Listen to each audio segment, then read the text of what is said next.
Bonsoir à tous. À la une de ce journal, les tensions politiques et la situation sécuritaire dans la région anglophone ont compromis les perspectives économiques au Cameroun. C'est le constat que fait la célèbre agence de notation Standard & Poor's, qui déplore ainsi la mauvaise santé économique du Cameroun et s'inquiète de l'ampleur de la dette non utilisée et pourtant contractée auprès de la Chine. Dans un tel contexte sociopolitique, comment construire un Cameroun prospère et plus émergent et dynamique? À suivre dans ce journal la réponse du président de la République du Cameroun, Paul Biya, très actif sur ses comptes Twitter et Facebook. Nous en parlerons dans ce journal. Après la sortie du ministre de la Communication, porte-parole du gouvernement, accusant des manifestants réclamant du MRC d'avoir saccagé l'ambassade du Cameroun à Paris en France, le MRC réagit. Le porte-parole de Maurice Kamto révèle qu'aucune plainte n'a été déposée à l'ambassade à Paris concernant les casses effectuées et supposées commis par les militants du MRC et Maurice Kamto. Nous en parlerons dans ce journal.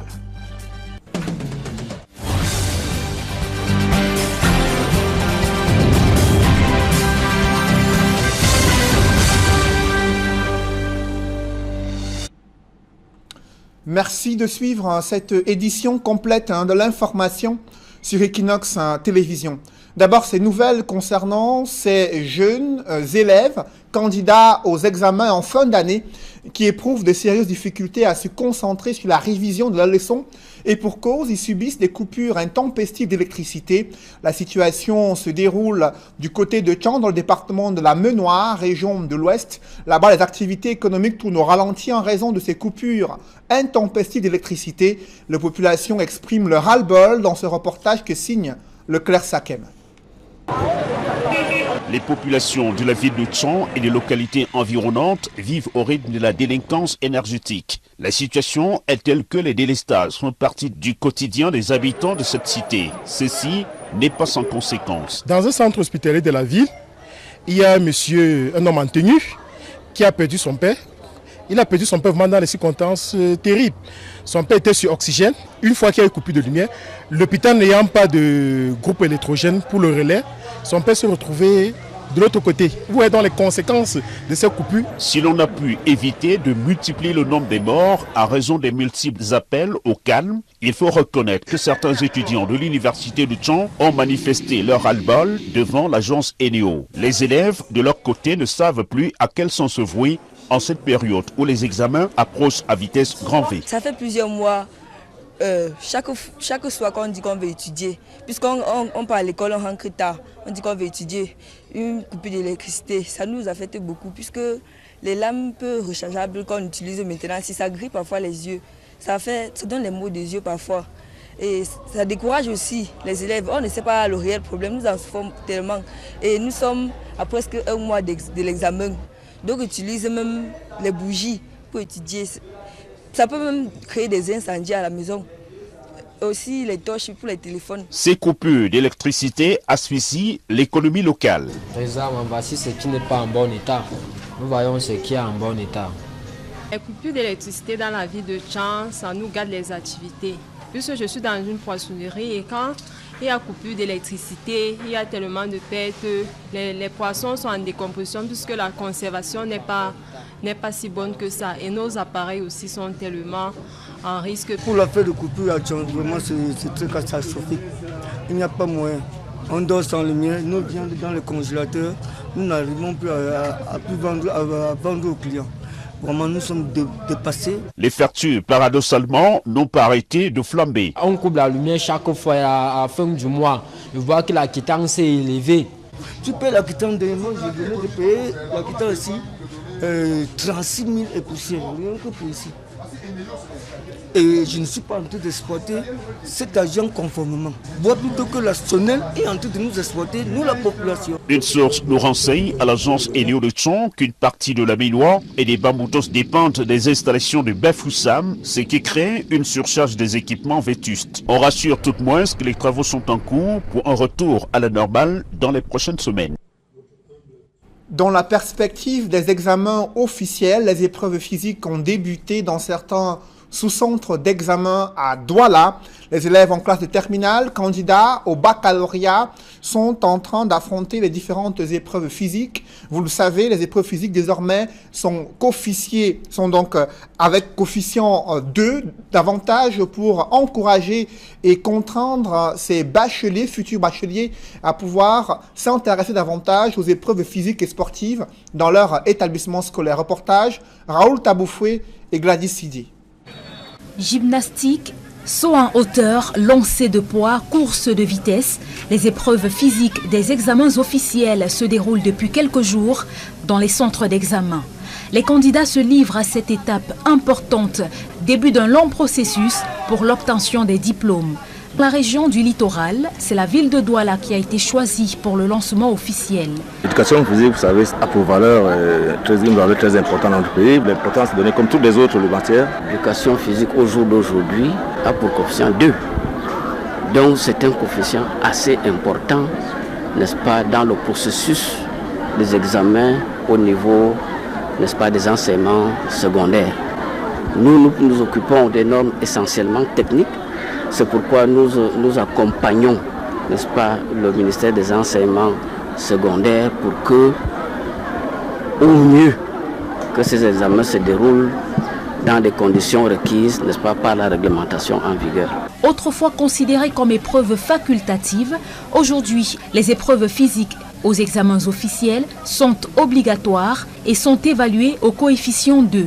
Les candidats doivent donc fournir des efforts supplémentaires pour obtenir de bonnes notes. Et pour une meilleure prise en charge des candidats victimes de malaise, des dispositions ont été prises selon les assurances données par les responsables. Nous avons effectivement trouvé en place des équipes médicales. Je crois que tout se passe dans de bonnes conditions sur ce côté-là. Et nous allons croire que nous n'aurons pas de cas d'accident. Nous sommes au moins sûrs que si un accident survient, il y a déjà des gens qui peuvent minimalement prendre en charge, n'est-ce pas, les enfants avant de les évacuer dans des centres plus performants. Les épreuves sportives ouvrent chaque année le bal de la saison des examens officiels. Mais le plus dur reste à venir. Les candidats doivent donc demeurer dans la concentration pour la suite des épreuves dans les salles d'examen.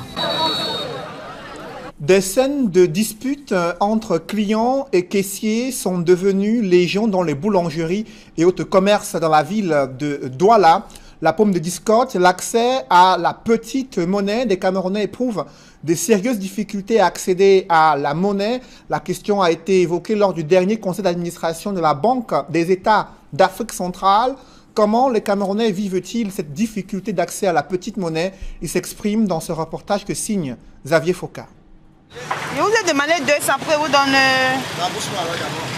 Parce que je reste 300, je dois vous donner 300. Il n'y a pas les jetons. Tout à l'heure, je vais vous donner 300. Il n'y a pas les jetons. Cette discussion sur laquelle nous tombons entre Annette, vendeuse à la Balé Bessengue et son client, est un exemple du malaise auquel font face au quotidien et ce depuis plusieurs mois les populations camerounaises. La rareté des pièces de monnaie. Le problème des pièces de monnaie, maintenant, c'est devenu comme une maladie dans le pays ici, parce que c'est grave. Les commerçants, les clients, les usagers de la route ont chacun été au moins une fois confrontés à ce problème. Vous voulez prendre un jus dans un bar, vous avez 500 francs, le barman n'a pas 100 francs pour vous rembourser. Quand j'arrive au marché, donc tu veux un truc de 200, pour qu'on puisse le servir, on ne te sert pas parce qu'il n'y a pas les jetons. Une situation qui perdure et qui met à mal l'activité économique des petits commerçants. Je perds parfois plusieurs clients à cause des pièces. Usagers et commerçants sont obligés d'user d'astuces pour sortir de cette spirale. Tout ce qu'il nous reste à faire, c'est de trouver les temps qui a la monnaie. Le soir, avant de rentrer, tu te sens obligé d'acheter quelque chose à manger pour qu'on te rembourse les pièces, pour que vous puissiez prendre le taxi demain matin. Juge d'abord par rapport à la marchandise que tu veux prendre avant de te rembourser. Parfois, je suis obligé d'acheter les pièces. Si tu peut-être tu veux les jetons, tu pars à la station ou tu pars à la casse. Cette pénurie de pièces de monnaie serait due à certaines activités des jeux au hasard. J'accuse en premier, je prends pour premier gens qui ont ces pièces de monnaie dans les gens qui ont les salles de jeux. C'est fort de ce constat que la BEAC Lors de la session ordinaire de son conseil d'administration du 1er avril 2019 tenue à Douala, dans l'optique de prémunir la sous-région contre les risques de pénurie des pièces de monnaie, a d'une part entrepris des démarches auprès des États de la CEMAC en vue d'interdire l'usage des pièces de monnaie dans des salles de jeu et d'autre part a défini un plan pluriannuel de mise à la disposition des pièces au profit des populations. Je vous le disais en titre, les tensions politiques et la situation sécuritaire dans les régions anglophones ont compromis les perspectives économiques au Cameroun. L'agence de notation Standard & Poor's déplore ainsi la mauvaise santé économique du pays et s'inquiète de l'ampleur des dettes contractées auprès des bailleurs de fonds et non utilisées dans le cadre des chantiers de la Cannes 2019 et dont la prochaine Cannes se tiendra en 2021 au Cameroun. Et cette agence de notation qui menace de baisser la note d'attractivité économique du Cameroun si rien n'est fait pour redresser les différents paramètres de l'économie nationale. Évocation avec Aïk Cyril. Les tensions sociales et politiques, ainsi que les défis sécuritaires qu'elles induisent, notamment dans les régions anglophones, ont considérablement compromis les performances économiques du Cameroun. C'est le constat que fait l'agence de notation Standard & Poor's Global. L'entreprise basée à New York aux États-Unis d'Amérique, spécialisée dans l'information et l'analyse financière, note que ces tensions sociopolitiques, à l'origine de nombreux cas de déplacement des personnes, à l'intérieur comme à l'extérieur du pays, ont produit un impact négatif sur les investissements privés. Le nord-ouest et le sud-ouest, c'est 20% de la population camerounaise. Les violents affrontements entre forces gouvernementales et groupes séparatistes affectent particulièrement le secteur agricole. S&P Global indique par exemple que la Cameroon Development Corporation, CDC, le complexe agro-industriel, deuxième plus gros employeur après l'État, a été contraint, depuis le déclenchement de la crise anglophone, de réduire considérablement ses activités. Dans son rapport daté du 12 avril dernier, l'agence de notation américaine souligne également que la dette publique extérieure du Cameroun augmente rapidement sous l'effet des projets d'infrastructure et d'investissement liés à l'organisation par le Cameroun de la Coupe d'Afrique des Nations de football. Pour Standard & Poor's Global, le montant encore élevé des emprunts signés mais non décaissés, qui représentent près de 20% du PIB, pour les projets d'infrastructures sportives, traduit des risques supplémentaires d'alourdissement de la dette publique dans les années à venir.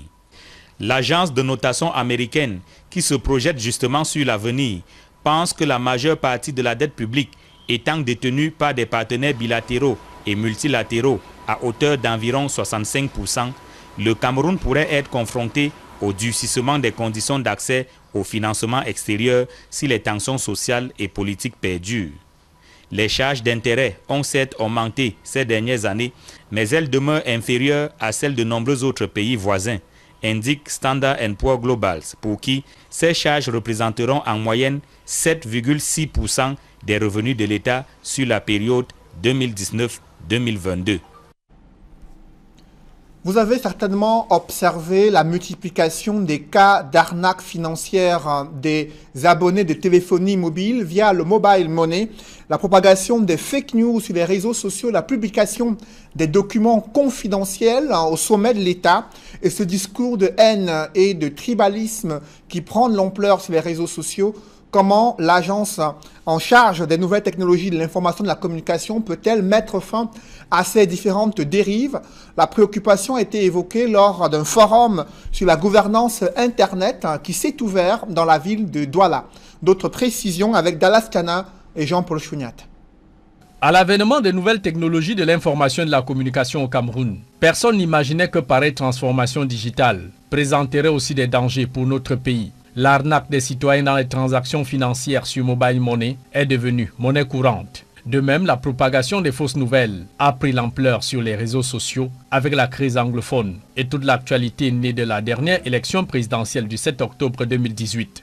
L'autre pratique ayant pignon sur rue, c'est la publication des documents hautement confidentiels de l'administration publique sur les réseaux sociaux. Ce n'est pas l'Internet qui crée le fake news, okay? C'est la mentalité des gens. Ce n'est pas parce que l'Internet, c'est juste un outil comme ça pouvait être n'importe quel autre outil. Au regard de toutes ces dérives, même en des lieux insoupçonnés, L'Agence nationale de TIC veut corriger le tir en sensibilisant tous les internautes sur les sanctions qu'encourent les auteurs de pareils actes. Il est question pour nous d'informer les gens que cette pratique n'est pas bonne et que cette pratique est réprimée par la loi.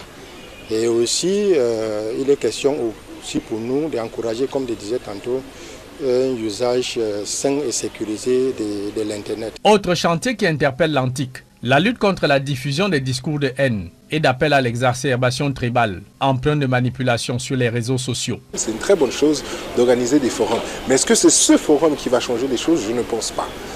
Je pense qu'il faut faire de plus en plus des actions pour sensibiliser la population par rapport aux différentes utilités du monde Internet.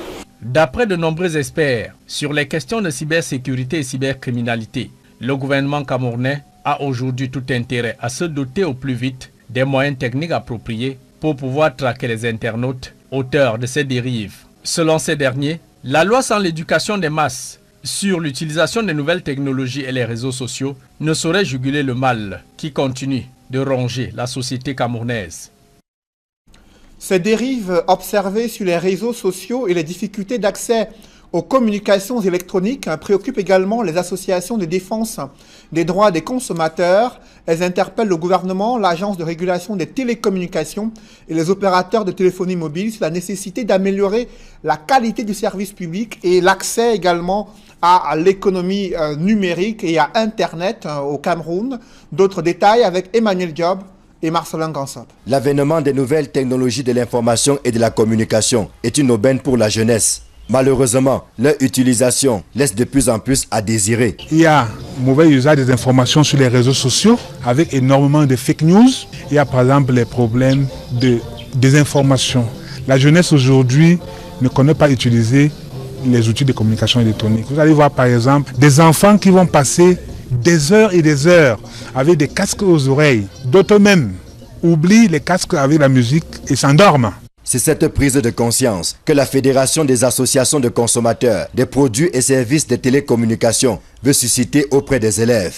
Mais à côté de ces dérives observées dans l'usage des réseaux sociaux, pour ne prendre que cet exemple, les consommateurs font encore face à d'énormes difficultés. Notamment la mauvaise qualité de service, c'est-à-dire on ne peut pas tenir un appel sur 2-3 minutes sans qu'il y ait interruption.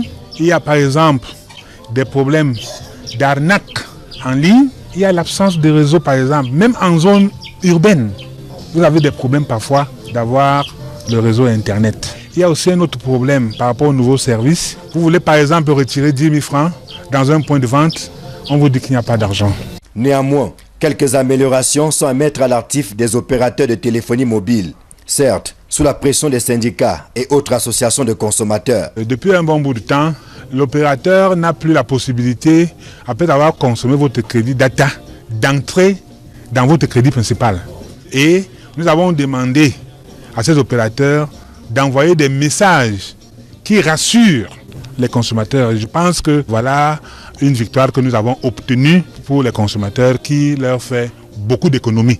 Mais le chemin qui mène à la satisfaction du consommateur est encore long et interpelle à la fois les opérateurs de téléphonie mobile, le régulateur que le gouvernement. La pénétration Internet, où la couverture est encore très faible, c'est-à-dire moins de 10 à 15%, alors que nous avons l'autonomie de la fibre optique.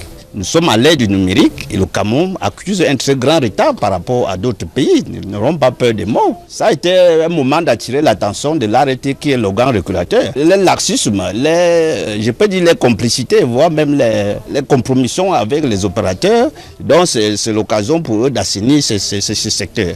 Les syndicats et associations tirent la sonnette d'alarme en clôture des activités marquant la 34e édition de la Journée mondiale des droits des consommateurs, dont le thème retenu au niveau du Cameroun portait sur la vulnérabilité du consommateur face aux communications électroniques. Dans un tel contexte socio-politique, comment construire un Cameroun fort, prospère, uni et dynamique? Le chef de l'État a la réponse. Il pense que les Camerounais peuvent construire quelque chose de durable si les Camerounais unissent leur cœur, leur esprit et travaillent ensemble pour construire ce Cameroun prospère. C'est une publication du président Paul Biya sur son compte officiel Facebook et son compte officiel Twitter ce mercredi, le président de la République qui s'est également exprimé 6 jours après l'attaque perpétrée par le groupe terroriste Boko Haram à l'extrême nord du Cameroun. Paul Biya adresse ses sincères condoléances aux familles des victimes. Il exprime également ses vœux de prompt rétablissement aux blessés ainsi que ses souhaits de réconfort aux différents sinistrés. Et après la critique du Parlement européen sur les multiples crises anglophones, sécuritaires et politiques au Cameroun, la Grande-Bretagne exprime elle aussi ses vives préoccupations à propos de la crise anglophone. Le haut-commissaire de Grande-Bretagne a rencontré le président de la République, Paul Biya. Il a été reçu en audience au Palais de l'Unité ce mercredi et durant près de 90 minutes, ils ont échangé à la fois sur les défis sécuritaires qui interpellent le Cameroun, mais également sur les questions de développement économique et du développement du commerce entre la Grande-Bretagne et le Cameroun. Le haut-commissaire de Grande-Bretagne qui a évoqué la question de la crise anglophone et l'apport de la Grande-Bretagne pour soutenir le Cameroun afin de sortir de cette crise qui touche le Cameroun depuis près de 3 ans. Et un parti politique de la majorité présidentielle qui a tenu à critiquer la résolution du Parlement européen, le parti de Issa Chiroma Bakary, ministre en charge de l'emploi, président du FSNC, qui était face à la presse à Yaoundé. Il a évoqué la nécessité de défendre la patrie du Cameroun contre l'ingérence de ces puissances étrangères dans les problèmes camerounais. Évocation dans ce reportage que signe Aïk Cyril.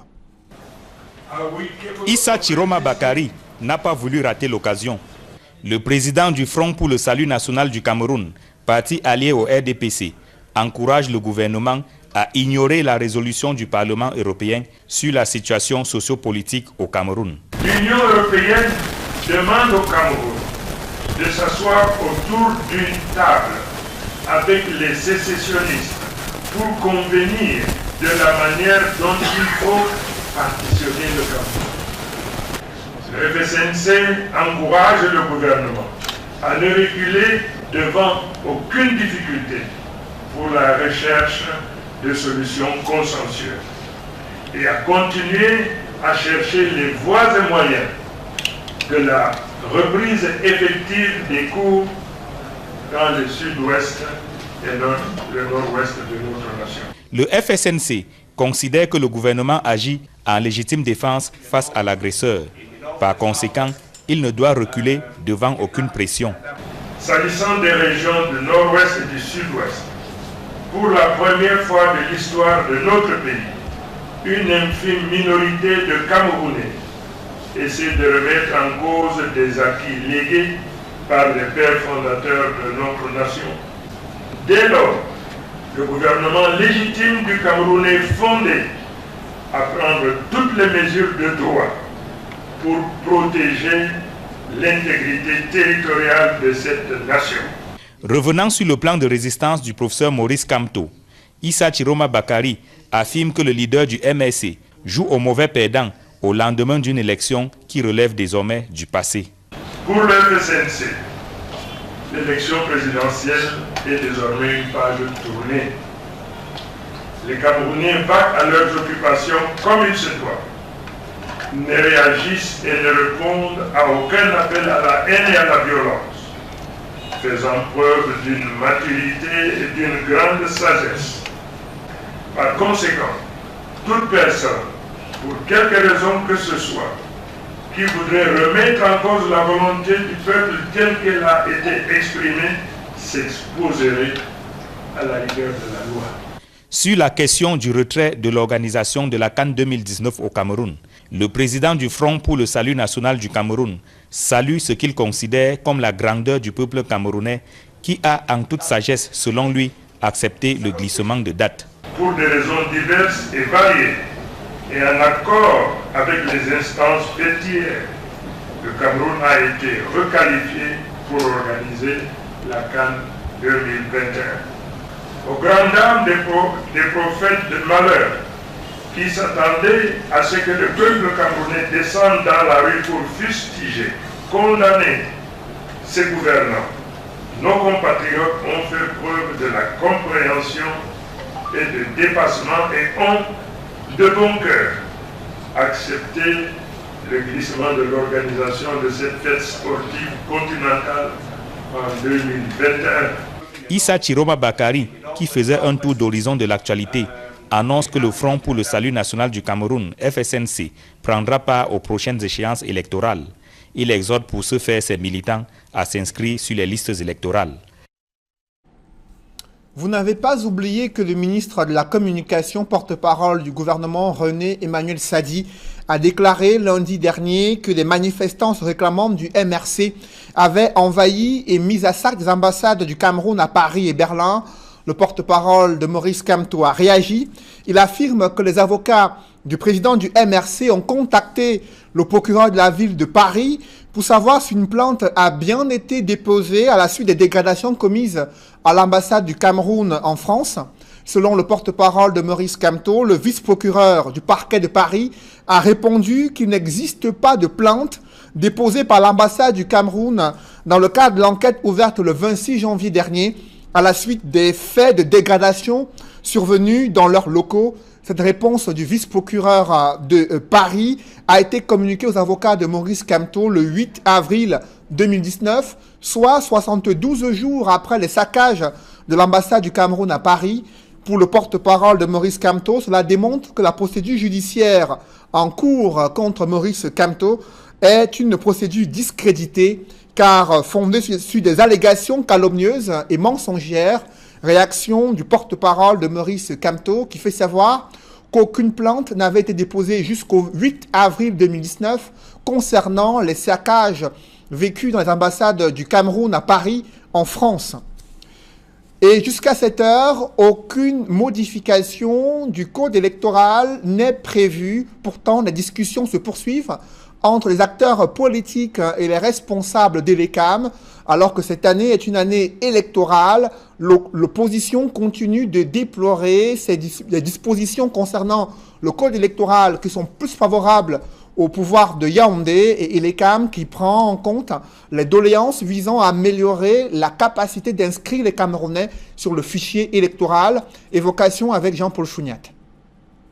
Dans la majorité des pays africains, nombre de discordes sur le code électoral et contestations à n'en plus finir du résultat des urnes sont monnaie courante depuis l'avènement de la démocratie et le multipartisme de la décennie 90 à nos jours, relève l'Organisation des Nations Unies. La majorité des pays africains, l'élection rime avec contestation, opposition, conflit.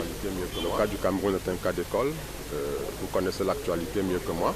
Sur le continent, le Cameroun livre ce spectacle aux yeux du monde depuis presque 30 ans, avec en mémoire la revendication du Social Democratic Front sur sa victoire dite volée de 1992 jusqu'au nom du hold-up électoral du MRC à la récente élection présidentielle du 7 octobre 2018 où, une fois de plus, le candidat Paul Biya du RDPC a toujours été déclaré vainqueur. Face aux contestations pacifiques du mouvement pour la renaissance du Cameroun, présenté comme menace à la paix sociale et la cohésion nationale, Elections Cameroun dit vouloir anticiper sur les échéances électorales à venir en mettant sur pied une plateforme d'échange et de concertation des différents acteurs du processus électoral, comme le prévoit l'article 11 alinéa 2 du Code électoral. Vous savez tous l'actualité de notre pays en ce moment. Alors Elections Cameroun, à sa manière, en collaboration avec le PNUD, envisage de créer une atmosphère paisible, crédible, pour que les élections puissent avoir lieu, les prochaines échéances puissent avoir lieu, dans une situation de sérénité totale. À en croire les Nations Unies, partenaires techniques du processus électoral au Cameroun, la modification du code électoral actuel pourrait faire l'unanimité, mais cela est possible au seul bon vouloir du régime de Yaoundé. Les Nations Unies agissent dans les pays en fonction de la requête du gouvernement. Et nous sommes disposés à accompagner le gouvernement, effectivement, s'il y a des améliorations apportées dans le cadre du code électoral. Nous allons également participer à cela pour que nous ayons un code électoral qui soit accepté par tous. Pour la société civile et des partis politiques de l'opposition comme le SDF et le MRC, la modification du code électoral actuel est un préalable d'équité et de transparence à la tenue crédible des élections municipales, législatives et régionales à venir. Faute de se mettre le doigt dans l'œil, conclut ces partis, l'initiative de l'ECAM serait un coup d'épée dans l'eau pour la préservation de la paix sociale et la cohésion nationale au Cameroun. Mesdames, messieurs, c'est la fin de ce journal. Merci de l'avoir suivi. Juste après cette édition de 20h, retrouvez Serge Alain Autou et ses invités pour le débrief du journal sur le plateau d'Equinox Soir en direct de Yaoundé. Merci de rester sur cette même antenne pour suivre le débrief du journal sur le plateau d'Equinox Soir en direct de Yaoundé. Vous allez retrouver Serge Alain Autou et ses invités qui sont en direct des studios d'Equinox à Yaoundé. Bonne soirée sur cette même antenne.